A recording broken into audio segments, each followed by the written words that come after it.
Okay, how you doing? I'm going to run through some one of my favourite bands of the 80s, which is Norwegian hard rockers, metalers, TNT. So their first album was released in 1982 with a single Dag Dagstrom, I think that's his name, and that is sung in Norwegian, I think. I must confess, I've never checked out the album. I'll have to have a listen on YouTube, but I have heard the track Harley Davidson, which is a fun track, and they've re-recorded that with other singers. So that basically gets them out of the trap, so to speak. And then they get the singer in Tony Harnell, who's American, and then obviously he sings in English, and he's got an amazing range. And they sort of start afresh with this album, which is Knights of the New Thunder from 1984. So this is produced by Bjorn Nesjo. I think that, or Nesjo, I'm not sure how to pronounce his name, but he does this in the next couple of albums. So this album, Knights of New Thunder, is very, probably the most metal album. A lot of the tracks use their Norwegian heritage, Seven Seas and Knights of the New Thunder, the title track. There's a track of Deadly Metal, that's really metal. Tour with the Hammer, that's really metal. But as a record as a whole, it's good. You know, it's a good solid album. It's got a really gritty guitar sound, good vocals. Opening track Seven Seas and the second track Ready to Leave are excellent, with excellent guitar work by Ronnie Latecro. We'll discuss him in more detail in a bit. And then the third track is called Classic Romance, and it's a little classical style guitar piece, and it's really beautiful. Obviously in the style of D by Randy Rhoads, but it's exceptional. And you got Last Summer's Evil, and then Without Your Love, which is a ballad. Now, ballads are something TNT do very well. The ballads are quite saccharine, but in the right way, in a good way, and they usually have fantastic guitar solos. And this one has a great harmony guitar solo from Ronnie Latecro. And that's something you'll find as you go through the albums. One of Ronnie Latecro's biggest influences is Brian May. So he doesn't tend to do just one harmony. Often he'll do multi-tracked harmonies and do really thick harmony parts within his solos. And his solos are very composed as well, or certainly in the early days. They almost sound a bit symphonic at times. Side two of this, like I said, it's got a aforementioned Tour with a Hammer, Break the Ice, that's a good track. That's a good sort of rock radio type of track. There's USA, Deadly Metal, which is quite funny. And it finishes with the title track, and this one's got a bonus on it, the CD, a track called Eddie. So it's a good album, it's a good 7 out of 10. We got this album second. The first album we ever got by TNT was this, and this is their classic album from 1987, Tell No Tales. So when this album came out, it got reviewed in Kerrang, and it was at the time that there was the new Guitar Masters thing in Kerrang. So there's a lot of attention on who were the hot young guitar players in bands. And I remember reading Kerrang and it said, oh, Ronnie Latecro, you know, this guy's amazing. So my brother bought the album. I'd heard the track Everyone's a Star on the Friday Rock Show, which has got ridiculously high singing. And it took us a while to kind of get a grip with Ronnie Latecro's playing. I think it probably took a few listens to this album, but it's one of my favourite albums of that era now. It's got great production, and there's not really a bad track. There's not a bad track on it. You got Everyone's a Star, then there's 10,000 Lovers in One, which was kind of played on Raw Power back in the day. As Far as the Eye Can See, brilliant. Then there's Ronnie Latecro's mental guitar instrumental, Sapphire. And then Child's Play, which is another big symphonic type of ballad they do so well. And then it got another little instrumental, and then side two, you got Listen to Your Heart, Desperate Night, great riff on that, absolutely brilliant. Northern Lights, another epic ballad with an immense guitar solo, and there's another instrumental, and then it finishes with a title track, which is really fast and heavy. So yeah, there's still, you know, it's got the hard rock sound of the time, but there's the metal in there as well. What really, apart from the production, the performance of all the band are really good, but what really stands out is Harnell's vocals. The guy can sing ballads, he can do massive screaming, he's got power, he's got range. And then Ronnie Latecro, his riffs are fantastic. He's one of the guys with one of the best rhythm sounds from the time, I think. And his solos are really clever. Often they last not more than about 20 seconds on some of the tracks. And he just puts in little quirky elements and they're very composed. They're very composed solos. But he makes really incisive statements. It's like he doesn't have to have a big conversation, and he stood out at the time, and he came to the attention of players like Zach Wilde and George Lynch. So this is a great guitar album. We used to have it on vinyl, back of the disc. It needs remastering. Rock Candy, please remaster it. But I'd say that's a classic album of the genre of the time. So they followed up in 1989. I think they played in the UK on Tell No Tales, or was it this next album? And they did Intuition. So this is really close run thing. I think they probably got a bit more airplay from this, and I think this is their biggest selling album in the States. Again, it's produced by Bjorn Nejo. It sounds great. It's got 10 tracks on this album. A couple of short tracks, A Nation Free, which is the intro, kind of a bit sort of Queenish. And there's a daft track called Ordinary Lover. Other than that, all the tracks a regular length. Opens up with Caught Between the Tigers, which has got an insane riff, great solo, and the band's stretching out here on this album a bit. There's some different sounds and some different sort of ideas with the songs. So it's not although it's carrying on the Tell No Tales sound, it is developing that, and I really like it. The next track, Tonight I'm Falling, that's probably got one of my favourite Ronnie LaTecra solo of all time. Again, it's just short and sweet, but the guy achieves so much in such a short space of time, and that's a video that would have been on programs like Raw Power and MTV back in the day. Then End of the Line finished side one, or was it? No, End of the Line was track 4 on the vinyl, and that's another epic sort of ballad. With a great LaTecra solo, and then the title track finished side 1, which had a great riff, really catchy track, really upbeat. Something the band did really well is, hard rock songs, but in a major key, unashamedly poppy, but with a heavy element, and the title track, achieves that. Side 2 opened with Forever Shine On. That's a heavy track, really good, really cool riff. Crazy solo by Ronnie LaTecra again. And then Learn to Love's the next track. That's a good track. It's got some really nice harmony guitar, but probably not the best track on the album. And then there's Take Me Down, Fallen Angel. Again, that's more of a filler track, but it's good. And the album finished with Wisdom, which is a really strange sort of gothic ballad. The band never did anything like this track before, really. So it has the tempo of their sort of epic power ballads, but it's just kind of very dark and unusual. And then it's got a crazy solo by Ronnie LaTecra. I can't really describe what he does at the start. He just does this crazy chromatic thing. So the guy just thinks outside the box with his riffs and his solos, and then Tony Harnell kind of responds to that in a more straight-ahead way, and it works really well.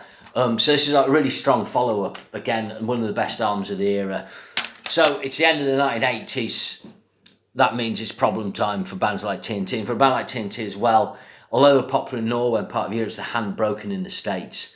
I'm not sure why that was. It's hard to do that. So they take a long time over the next album. And it's, in actual fact, I should say, they actually took a long time between Nights of New Thunder and Tell No Tales, which was 3 years, but that didn't matter then. But obviously by the time this album comes out, Realised Fantasies, it's 1992. So for a band like them releasing an album like this, it's just very difficult. They sort of de-glam their image, if you see on the back there. This is actually a remaster by Wounded Bird Records. This album at the time, I quite liked it. I like it more now. It is a good record. I think what lets it down is the production by a guy called Rick Waite. It's just not as polished. I could see they're going for a rawer sound. But I like my TNT Sparkling Clean. Yeah.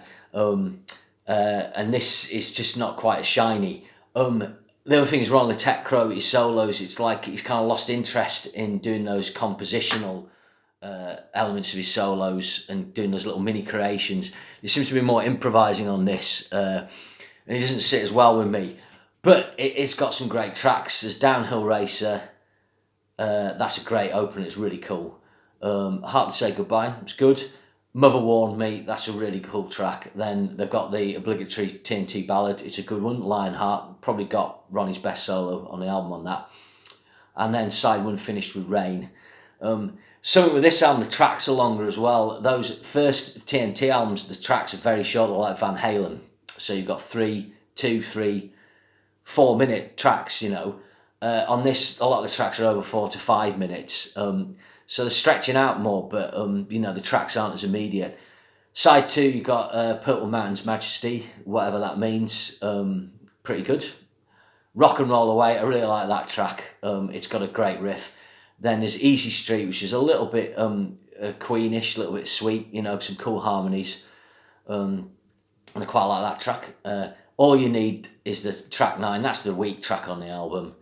And then it finishes off with Indian Summer, which is quite nice. Got a sort of straight ahead, you know, pumping bass line. So it's a 7 out of 10, you know. I mean, the 2 albums before easily a 9, you know. So it is good. Again, I mean, it shows off the quality of the writing of Ronnie Le Tecro and Tony Harnell. You know, these guys know how to write songs in the commercial hard rock style. And, you know, although the album's not as good, it's still decent. So what happens after that is TNT, like a lot of bands, split up. But one of the weird things in the 90s is bands came back about 5 years later, and they came back too soon, in my opinion. So a lot of bands, there was Dokken, there was Rat, stuff like that. They make albums kind of in 97, 99, but in the era of new metal then, the sea change hasn't happened where there's the nostalgic appetite for that kind of music. So TNT released 2 albums. There's 1997's Firefly and 99's Transistor. And they're taking elements, they're harder edged, and they're taking elements of what's gone on in music in the interim period. I've only listened to the Firefly album briefly. The Transistor album I did try to get into, and I listened to that quite a few times, but there is some good songs, but it just hasn't got the TNT sound. And then effectively the band disappear again. So what happens, a little story about the next album. I was, about 2004, I used to go into HMV, and at that time we'd had the Napster thing, and then there was iTunes starting to develop. So physical sales were starting to go down, and I think one of the ways HMV were trying to encourage physical sales was they had listening posts. So you could unwrap a CD, put it on, and listen on headphones. So I went in one day and I saw, oh, TNT's got a new album out. I thought, oh, well, I'll put that on. TNT were back big time. So this is their third best album. It runs the classic TNT albums really close. My Religion, it's 2004. Gold standard production that we expect from TNT. I think this is produced, or certainly is mixed by Bruno Ravel of Danger Danger, and the guy really knows what he's doing. If you've got the other stuff he does, you know, the guy's got ears of gold. The album's excellent. I mean, it's probably got too many tracks on. But they're getting back to the short arrangements, and it's just one. It starts off with Invisible Noise, brilliant minor 7 riff by Ronnie, great vocal, great production. Then you got She Needs Me, good track. Then my favourite track, Lonely Nights, just a total like Sing from the Rafters track, classic major key chorus, TNT, great harmonies, brilliant. Title track, My Religion, really good. Give Me a Sign, which was actually on a little EP before that, which is good. Then they do a ballad, which is one of the greatest, perfectly. I love the vocal treatment on this track. Tony Harnell, they've got a lovely delay and reverb on his vocal, and it just brings out the quality of his voice, and it, you know, disappears into the ether. Really good. So that was kind of, that's the first 6 tracks. That's kind of side 1, I suppose, if we were talking vinyl. Then it opens with You'll Be There, really catchy track, a little instrumental, Live for Today, another EP track that they put on an album. That's probably why there's a lot of tracks on this album. They Give Me the Sign EP and put the tracks on there. Everybody's Got a Secret, that's okay, and Everything You Are. These tracks aren't quite as good. Then the Song for Diane, which is a nice ballad.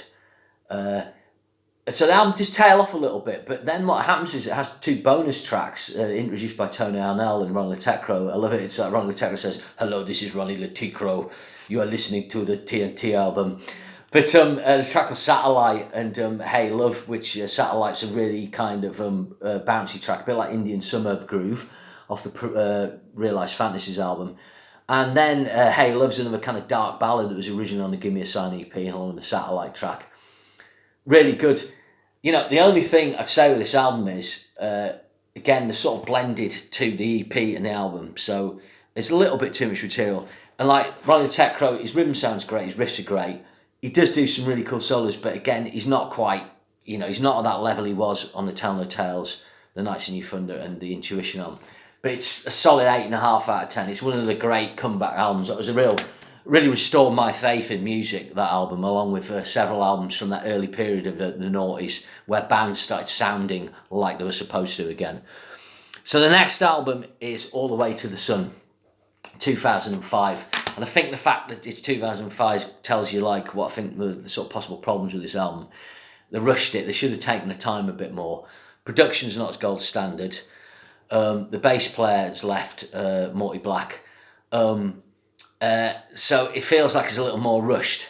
Obviously, there's a good reception to My Religion, and that's why they've put the album out. But I do like the album.